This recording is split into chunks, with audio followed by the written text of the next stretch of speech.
Assalamualaikum warahmatullahi wabarakatuh. Nama saya Anissa Widiana dengan nomor induk mahasiswa 191520038 dari kelas BKI 4A. Sejarah manajemen modern. Ilmu manajemen merupakan salah satu ilmu sosial yang mulai berkembang tahun 1800.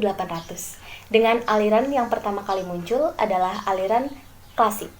Berkembangnya teori klasik dengan pandangan beberapa tokoh masih memunculkan ketidakpuasan bagi sekelompok dan beberapa tokoh yang lainnya, sehingga muncullah aliran neoklasik. Seiring perkembangan zaman dan perubahan kebutuhan yang serba cepat, praktis, dan efisien, muncullah kembali aliran atau teori yang baru, yaitu teori manajemen modern. Definisi manajemen modern.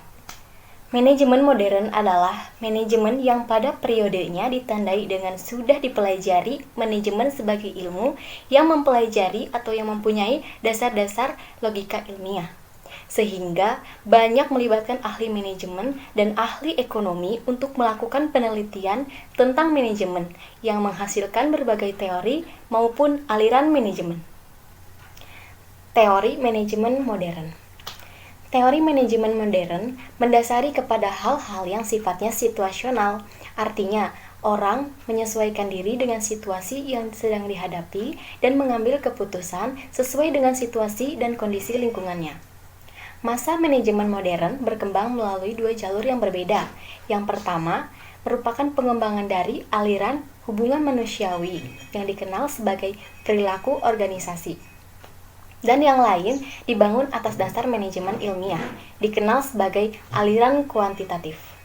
Tokoh-tokoh aliran perilaku organisasi ini antara lain ada Abraham Maslow yang mengemukakan adanya hierarki kebutuhan dalam penjelasannya tentang perilaku manusia dan dinamika proses motivasi. Ada Douglas MacGregor dengan teori X dan teori Y-nya. Kemudian ada Frederick Herzberg yang menguraikan teori motivasi higienis atau teori dua faktor. Kemudian ada Robert Blake dan Jane Moulton yang membahas 5 gaya kepemimpinan dengan kisi-kisi manajerial. Teori kuantitatif memfokuskan perhitungan manajemen didasarkan atas perhitungan-perhitungan yang dapat dipertanggungjawabkan keilmiahannya. Dalam setiap pemecahan masalah, harus terlebih dahulu kita ketahui masalahnya dengan melakukan kegiatan-kegiatan riset ilmiah, riset operasional, dan teknik-teknik ilmiah lainnya. Kegiatannya itu seperti kegiatan perencanaan program dan pengembangan sumber daya manusia. Pada teori manajemen modern terdapat dua pendekatan. Yang pertama ada pendekatan sistem, dan yang kedua ada pendekatan situasional atau kontingensi.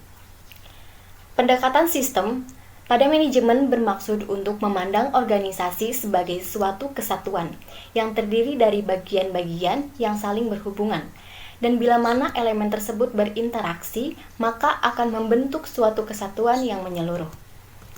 Kedua, ada pendekatan situasional. Pendekatan kontingensi atau situasional ini dimaksudkan untuk menjembatani jurang perbedaan yang ada antara teori dan praktek. Pendekatan kontingensi memasukkan faktor-faktor lingkungan dalam analisanya.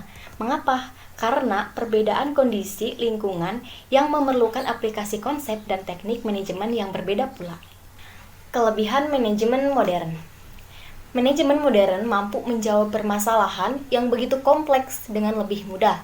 Contohnya dalam kehidupan sehari-hari, seperti penganggaran modal, perencanaan produk, manajemen persediaan, metode antrian, dan transportasi. Kemudian, pergerakannya juga lebih dinamis dan fleksibel. Mengapa? Karena pusat komando bisa disesuaikan dengan kondisi, organisasi, maupun perkembangan dunia. Ada kekurangan manajemen modern. Konsep yang diterapkan jadi semakin sulit dipahami. Mengapa? Karena perhitungannya atau sistemnya itu sangat rumit.